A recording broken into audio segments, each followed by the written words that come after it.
pe damparfum.net.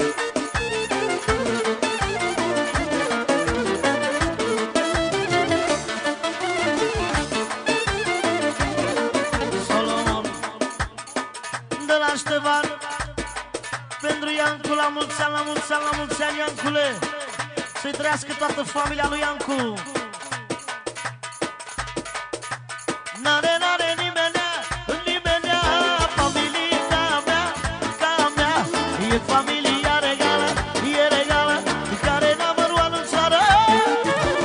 N-are nimenea, nimenea, familia mea, ca mea. E familia regală, e regală, care n-am luat în țară. Familie de ele. E bata lui Baronu. Pentru Iancu la mulți ani, pentru Ianis, Ștefan Coco, fratele Bechir și fratele lui Adi Minune, Alicia și Marina.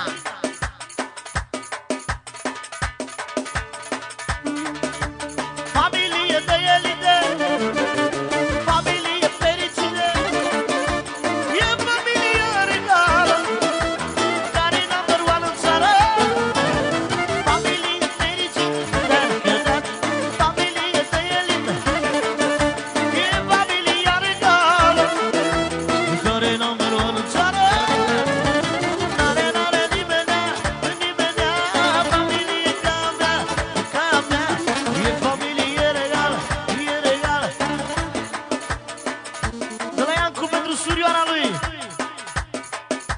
Gașca de la Scalaia pentru Bechir și toată lumea, 200 de euro, mulțumim frumos.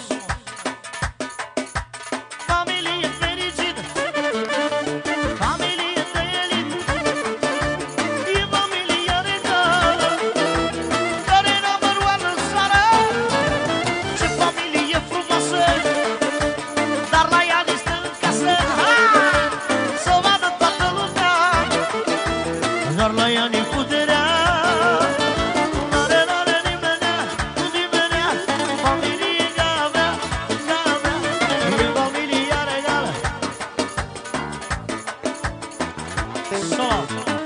Din partea lui Bora pentru Iancu, dar la Iani și Adi Minune.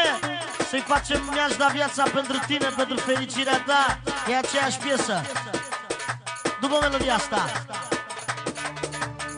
Mile fericire, de toată lumea iubită, vreau să cânte Adrian pentru familia number one.